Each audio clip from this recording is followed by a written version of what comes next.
It's been 8 years of violence, 2011 to 2019. Why some are still sleeping, some have gone to have their bath.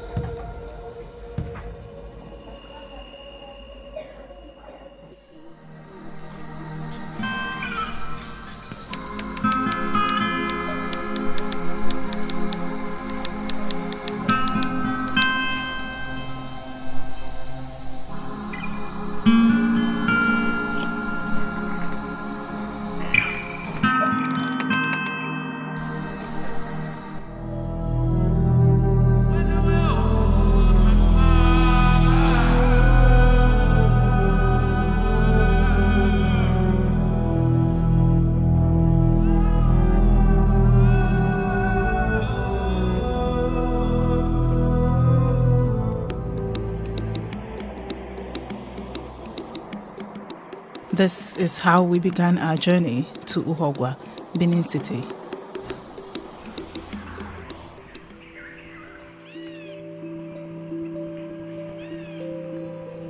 This is International Christian Center, Uhogwa, a home originally meant for the less privileged of this community and beyond.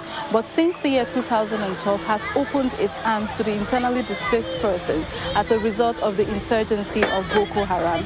Today it has over 3,000 internally displaced persons, and we have come to know exactly what life and how life is for these people.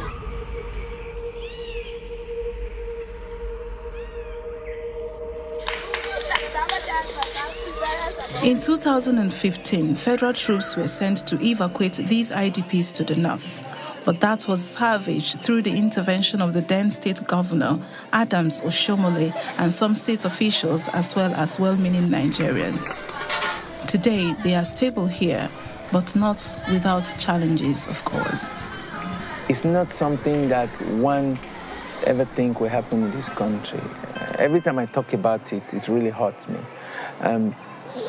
When that began to happen and I started to relate with persons who were from those areas and they were telling me their horrible stories, there were times I could not eat for 2 weeks. It was just on me to do something, and I had nothing that I didn't see myself like I was capable of doing something, because the people that had need were quite huge. There were so many, and the risk in venturing into such was not like just helping orphans and other persons we were taking care of before, but the pressure on me was really very, very, very high. Down deep in my heart, I felt God wanted me to do something, and not doing it made me restless. I couldn't eat, I couldn't sleep. Sometimes I just jump up at night and I would just be like, I'm there, I'm seeing them.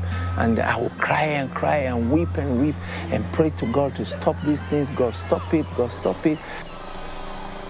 Internally displaced people are vulnerable in different ways. Lami is 18, from Chibok. She hopes to be a doctor someday and in senior secondary 1. She's just about to go to her morning lessons. Her sister is one of the kidnapped Chibok girls. Her whereabouts up until today, yet unknown. Lami recalls the ordeal. The time that Boko Haram come to Chibok is just in the midnight. When we are sleeping, we are sleeping in parlor, me and my younger sisters, and my mom also is sleeping. My father now lie down in veranda.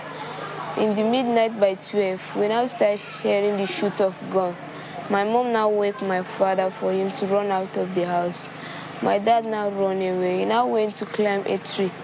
When we wake up, my mom now said that we should leave the house, we should run through the bush.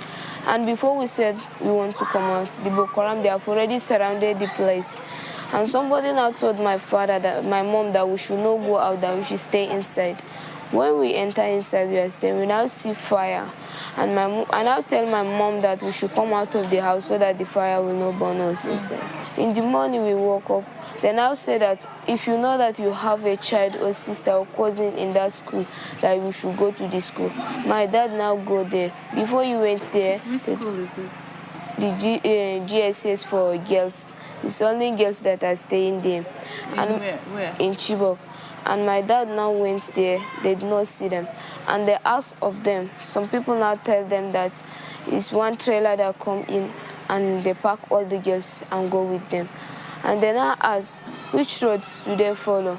But some of them couldn't say that. They are all crying. And my dad now come house. He now said that they did not see our sisters from that time till today. And that my sister, before she went to the school, she came the other day. We cooked together, we eat together. She played head for us. She now played head for my mother. And my father now went and do shopping for her, buy things for her, and tell her to go back to the school. When she go back to the school, in the next day, they now capture them. When they went to the school, they did not see them, they did not see their things. They burnt the school and packed them all and go with them. And since she left that school, we have never heard about her, whether she's alive or she's dead, or any story about her, we have never heard. When we are in that bush, we cannot even go home to carry something to come and cook it. We are staying there for us to pick some leaf and eat, or for us to look for other fruits to eat in that bush. And at that time, we passed through so many things, especially me, a girl.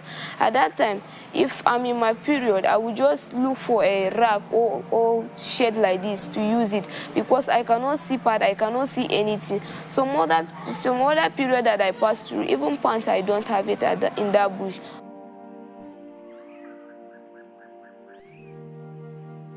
Once again, available data from Nigeria Security Trackers, NST, and the Armed Conflict Location and Event Data Project, ACLED, says from June 2011 through June 2018, the NST documented 2,021 incidents involving Boko Haram, in which 37,530 people were killed, doubling the conventionally cited estimate of 20,000. Over the same period, ACLED identified 3,346 incidents in which 34,261 people were killed. Both totals reflect deaths of alleged Boko Haram fighters, government forces, and civilians combined. Rachel and Sarah, both widows, having lost their husbands to the cold hands of Boko Haram terrorists. They have 8 and 6 children, respectively. The first time that the Boko Haram is enter our town, they will just come like thief. They will shoot inside the town.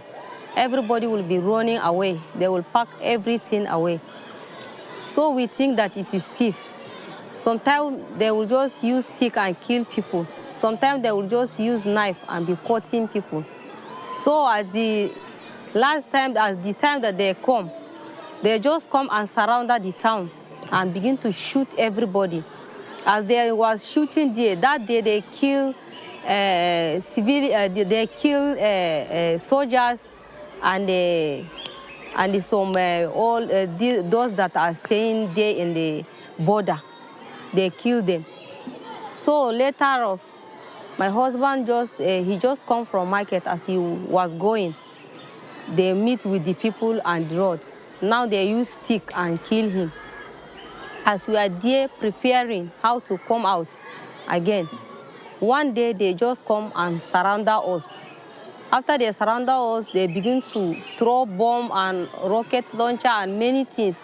We just did there, like me, I just did in their midst. But what they never touched me for that time, there was focus on soldiers. After soldiers was running away, we that women that remaining inside the house, we begin to throw children outside through the wall. So we run before they follow soldier and come back, we too, we have run.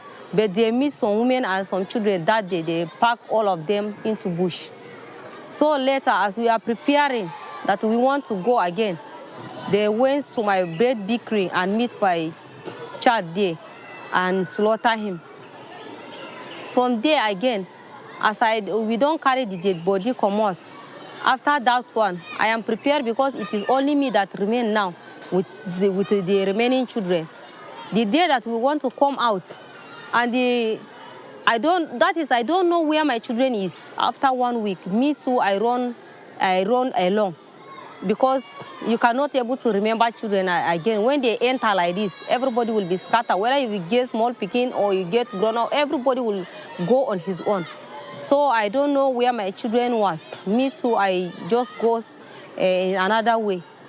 From there, after we were running like this, at least some they have reached even 3 years. I didn't know where they are. Boko Haram came to meet us in our village and pursued us into the mountains. We climbed into mountains for safety. Then they went back and wrote us a letter saying they will catch up with us. So we packed our stuff and cattle and back to the mountains. They came there, killed a lot of people, and carried them and some of their things away to Goza. After that, on Sunday, they came back again, killing many, driving others down the mountains.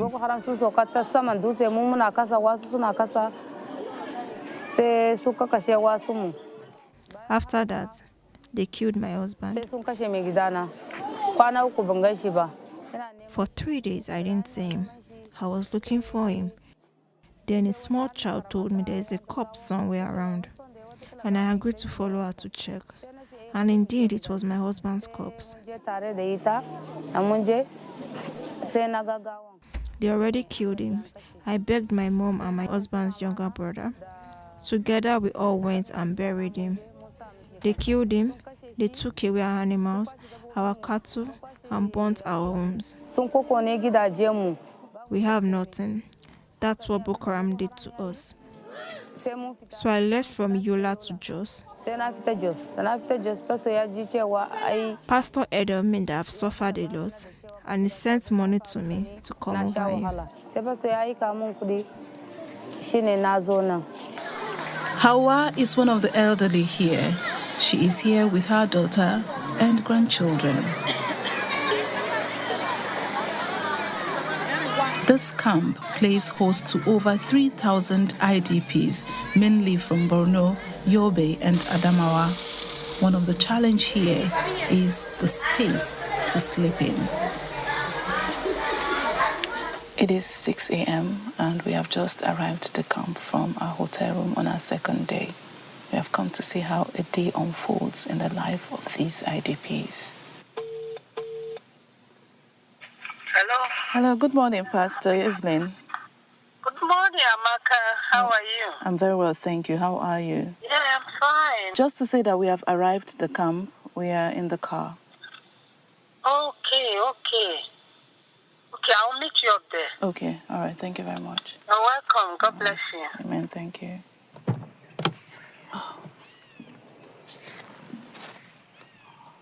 Oh, quiet and peaceful here.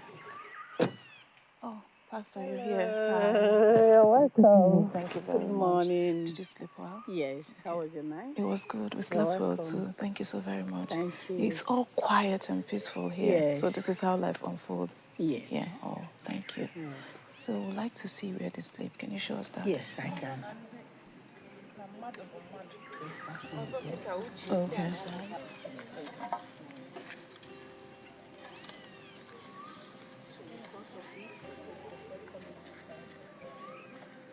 We're just about to get into one of the rooms for the boys.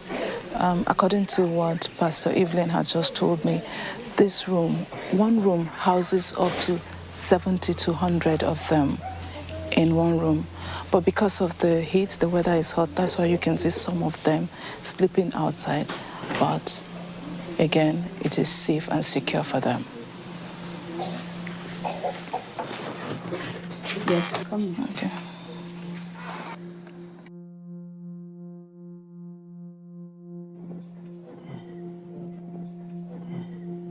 Good morning. You can see. I'm still lying down. Yes. So some of them are going to prepare for school? Yes, for school, yes. They've gone to have their bath. Yes, that's why they are not here now. So at what point do they sleep? Do they have a sleeping time? Yes. That's from 10 p.m. That's when they sleep. Yes. Some are outside because of the heat. If all are here, you see everybody, just the way they are lying down, that's how everybody lies down. This is just how they lie down together. You can see this. Can you see the way they all lie down together, just like that, because of the congestion. Crowded and congested, they still sleep on, grateful they can sleep in peace as we take our steps across the room, careful not to step on them.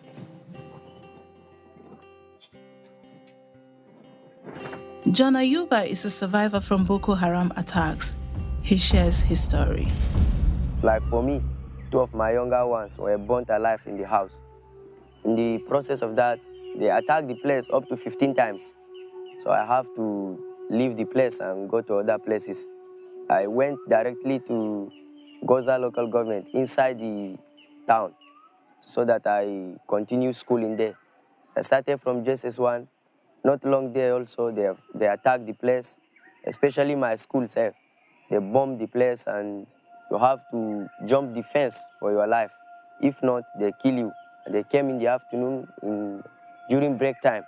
So as we were just there, the teacher that was standing at the gate, they just started with him, they killed him.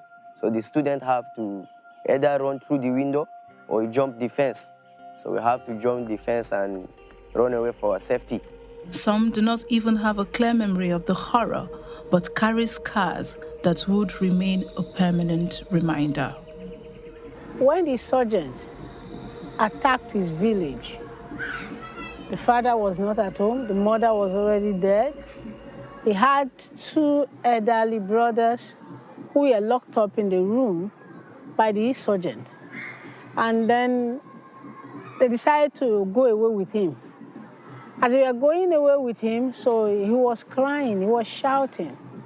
His friend called Bale, who was 16 years then, heard his friend, John Daniel, screaming. So he decided to say, what's happening?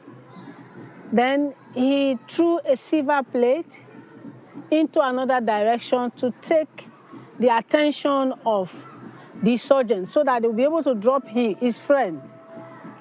So after doing that, they actually started shooting toward the direction of where the silver plate landed. So Vale climbed the fence, jumped down, took his friend John Daniel, and threw him across the fence to save him.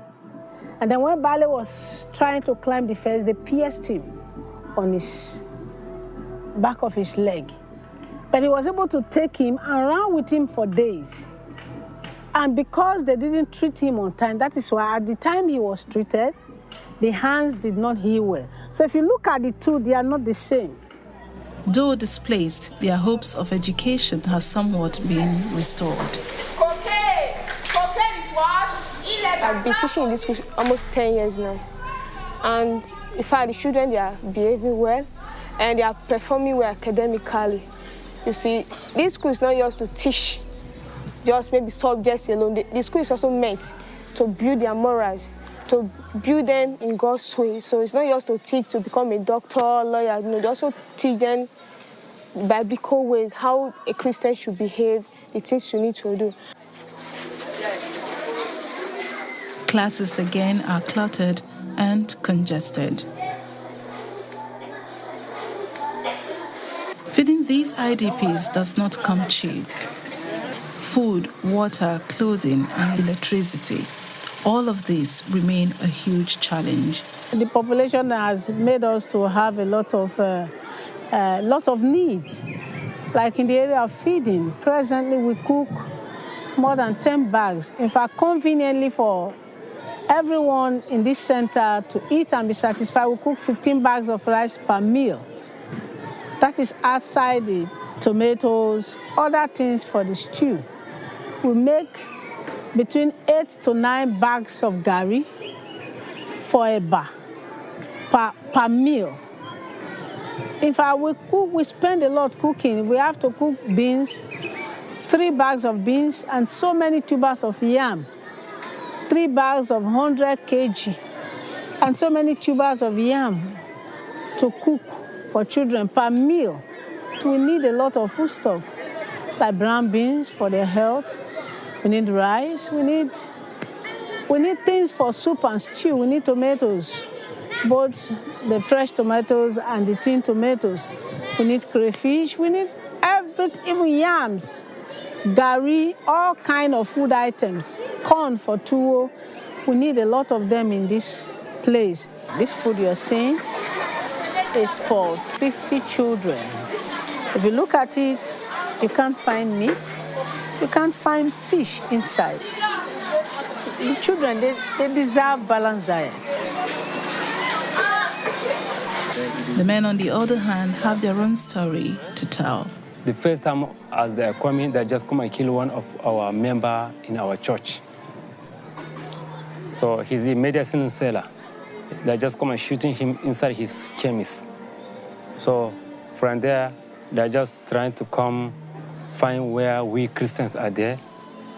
So one of my friends was even quickly come and tell me that these people that have already mentioned your name, that they are come and find where you are.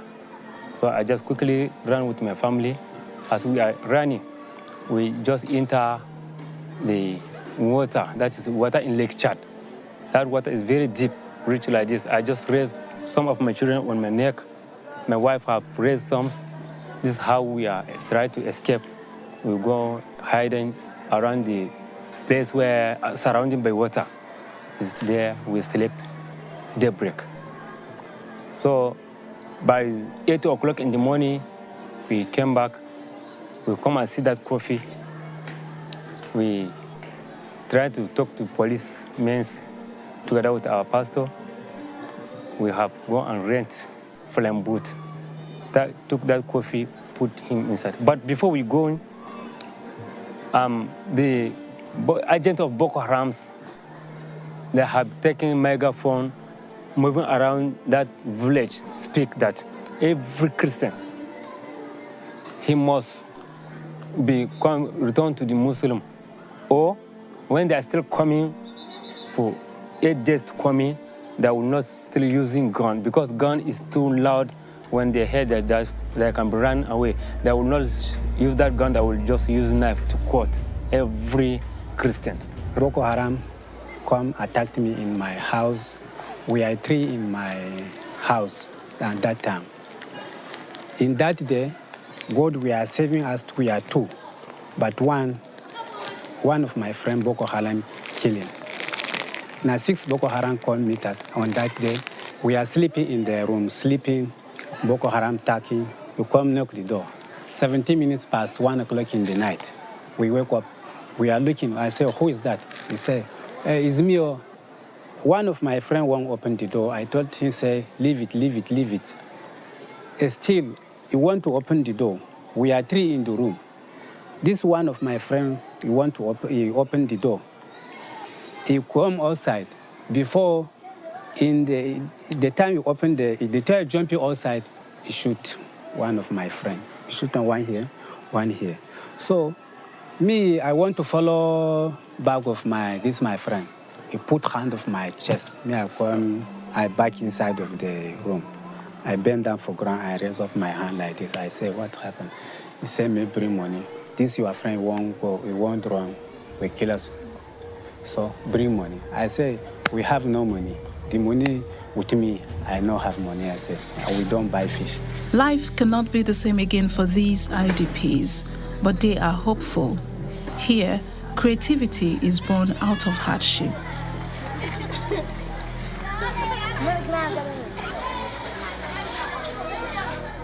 With the crowd and congestion, many are prone to illnesses aside from those who came already ill. And when the burden press and seem beyond endurance, there is a place of solace to run to for worship and giving thanks.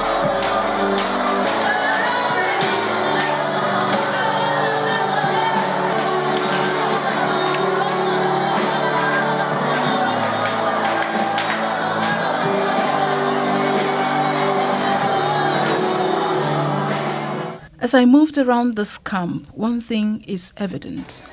Life has dealt them a heavy blow, but their joyful spirit, cheerfulness, and happiness not crushed.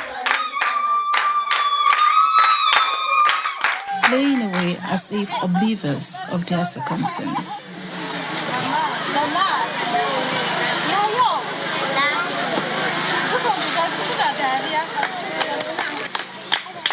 The challenges are, however, enormous and more humanitarian assistance needed.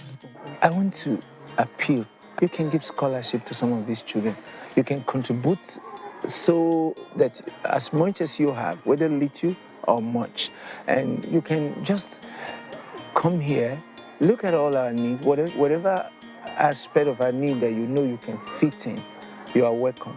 Now and again during our stay, they continued to entertain us to some local songs.